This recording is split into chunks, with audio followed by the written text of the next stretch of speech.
మహనీయుల జాతర. ఎవరు ఈ మహనీయులు? తరతరాల నుంచి ఈ సమాజాన్ని పీడిస్తున్న కుల వ్యవస్థ నుంచి పుట్టుకొచ్చిన మహనీయులు. ఈ పీడిత కులాలను పీడిస్తున్న, అణగతొక్కుతున్న, విభజిస్తున్న ఈ సంస్కృతిని ధ్వంసం చేస్తూ, మత విశ్వాసాలను మంటగలుపుతూ ప్రజలను చైతన్యం చేస్తున్న తరతరాల నుంచి ఎదిగిన ఒక మహనీయులదే ఈ జాతర. ఈ జాతరలో పూజారి మంత్రాలు ప్రభంజన్ యాదవ్ చదవగా మొక్కులు తీర్చుకోవటానికి దళిత బహుజన నాయకులు, కార్యకర్తలు, మేధావులు, కవులు, కళాకారులు, సామాజిక ఉద్యమకారులు వచ్చి మొక్కులు తీర్చుకున్నట్టుగానే వాళ్ళ విషయాలు చెప్పి వెళ్ళిపోతున్నారు. దానివల్ల రేపు ఈ సమాజానికి మెసేజీ సరిగ్గా అందక మళ్ళా ఎప్పటి ఆటే అవుతుందని అక్కడికి వచ్చిన కొంతమంది వాదనలు వినిపిస్తున్నారు. ఈ వాదనను కట్టిబెట్టి ఇక ముందు జరగబోయే జాతరలోకి అయినా టైము కేటాయించుకోనైనా కూడా ఈ జాతరలను సక్సెస్ చేస్తూ తమ వాదనలను వినిపిస్తూ ఉమ్మడిగా ఒక నిర్ణయాన్ని తీసుకొని ప్రజల మధ్యకు పోవాలని అక్కడ కొంతమంది ఆశిస్తున్నారు. ఈ ఆశలను దళిత బహుజన నాయకులు, కార్యకర్తలు, సామాజిక ఉద్యమకారులు నిజాయితీగా అమలు చేస్తారని ఆశిద్దాం. ఇక్కడ ఒక చక్కని అనుబంధం ఉంది ఇక్కడ ఉన్న రెండు మెయిన్ వర్గాలకి. అదేంటిదంటే తరతరాలుగా ఈ దేశంలో దళితుల మీద ఎక్కువగా, దళిత ఎస్సీ ఎస్టీల మీద ఎక్కువగా దాడులు జరుగుతాయి. ఆ దాడులు ఎక్కువగా బీసీల చేత చేయించబడతాయి. ఆ కొరడా ఎవరిది అంటే ఆ కొరడాని వాడే చెయ్యి మాత్రం చేత వేరే వాళ్ళది, చెయ్యి బీసీలది. చాలా విషయాలు కూలంకషంగా మాట్లాడుకోవాలంటే నిజాలు మాట్లాడుకోవాలి. సో ఆ అనుబంధం మన మధ్య ఉంది. చాలా కాలం తర్వాత మనం కొంచెం తెలుసుకుంటున్నాం. అరే తమ్మి, నువ్వు నన్ను ఎందుకు కడుతున్నావు అన్న, నేను నిన్నెందుకు కొడుతున్నా అన్నటువంటి ఒక స్పృహ ఈరోజు మన మధ్య వస్తోంది నెమ్మది నెమ్మదిగా. ఇది చాలా ముఖ్యమైన పరిణామం. ఈ బలమే ఈ దేశానికి అవసరం. ఎందుకని ఈ జాతులకి మనం ఎక్కువగా వాడుతున్నాం రాజ్యాధికారం, రాజ్యాధికారం, రాజ్యాధికారం.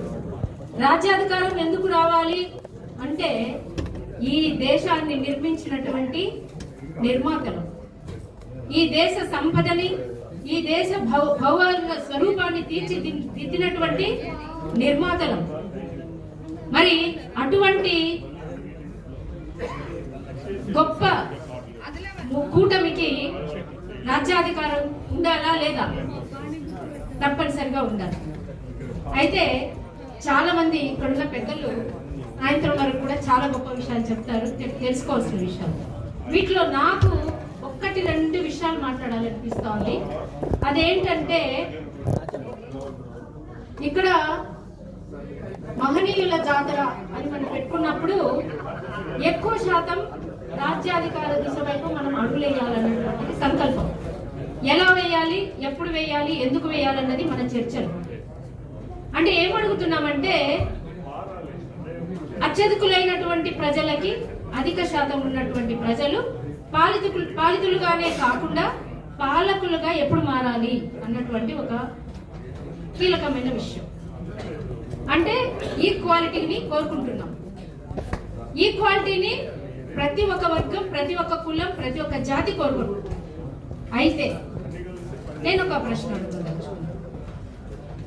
ఇక్కడ వచ్చిన సమావేశానికి కొంతమంది స్త్రీలు వచ్చారు. ఇందాక చాలా మంది ఉన్నారు, వాళ్ళు కూడా వెళ్ళిపోయారో బయటికి వెళ్ళారు తెలియదు.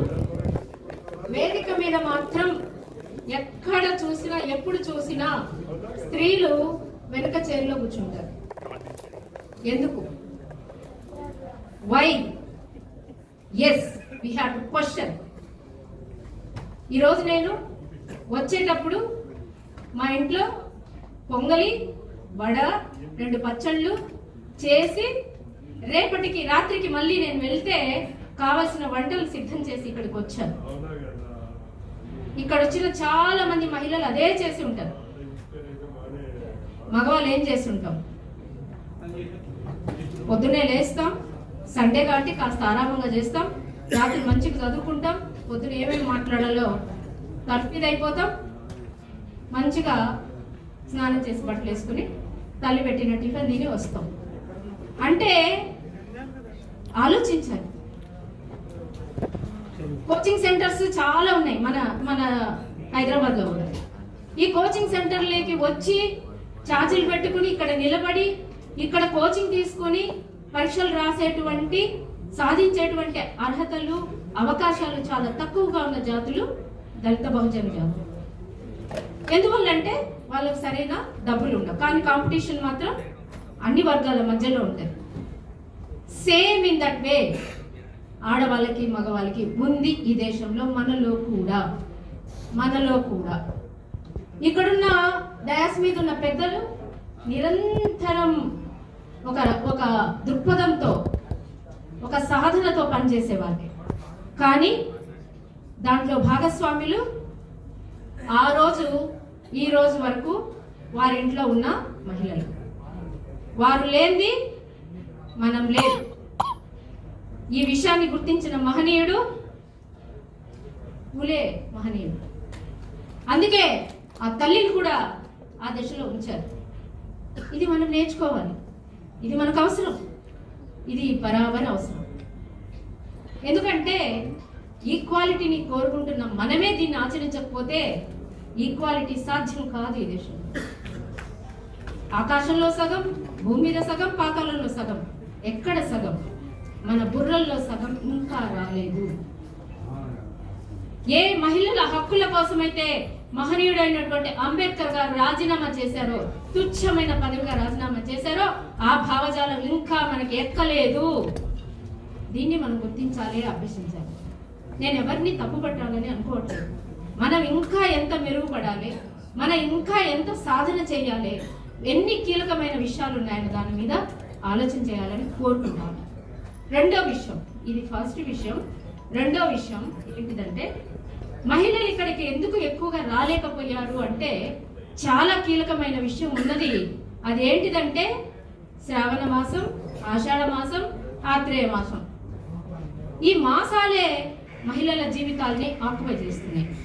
నేను చూసినటువంటి చాలా మటుకు వ్యవస్థల్లో బీసీ మహిళల్లో అత్యధికంగా ఉన్నమాట వాస్తవం.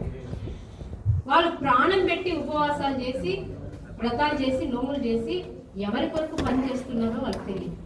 ఈ విషయాలని మన ఇళ్లలో చర్చ జరగాలి.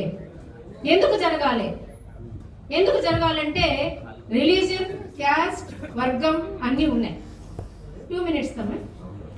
రిలీజియన్ అన్నది చాలా మంది మాట్లాడితే అనేక మనోభావాలని దెబ్బతిని గాక.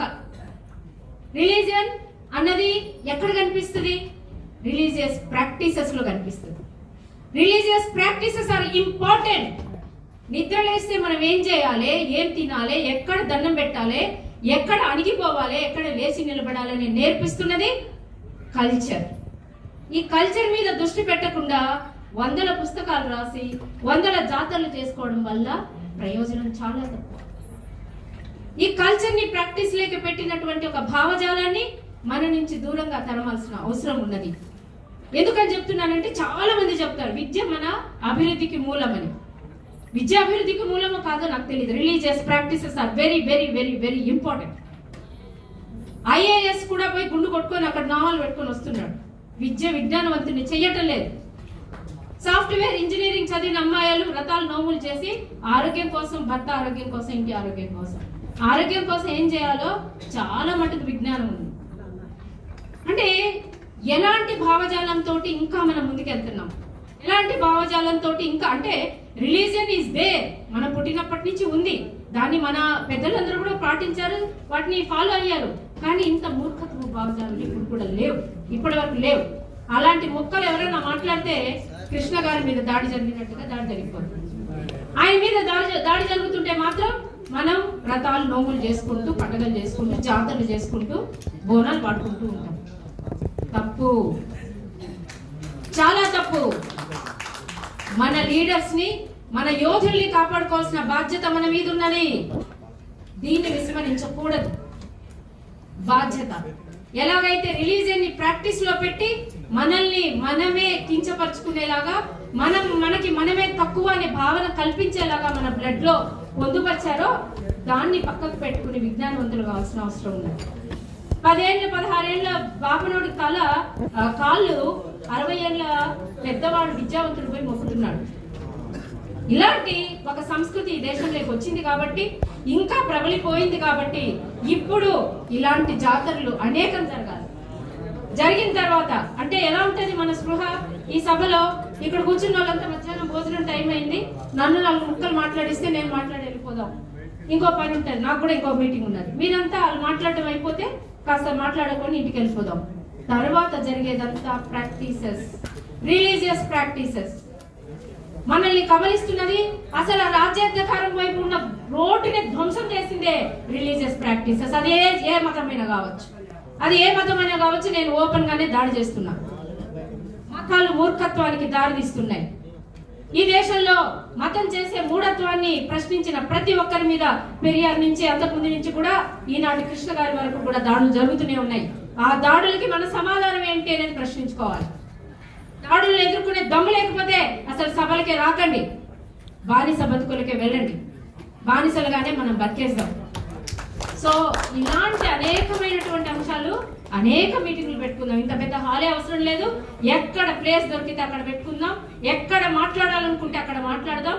అనేకమైన అంశాలు మాట్లాడదాం. ఈ దేశంలో ఎవరు మాట్లాడినా మాట్లాడకపోయినా గాలికి కులం ఉంది, నీటికి కులం ఉంది, భోజనానికి కులం ఉంది, మానవంగాల అత్యాచారాలకు కూడా అత్యధికంగా కులమే ఉంది.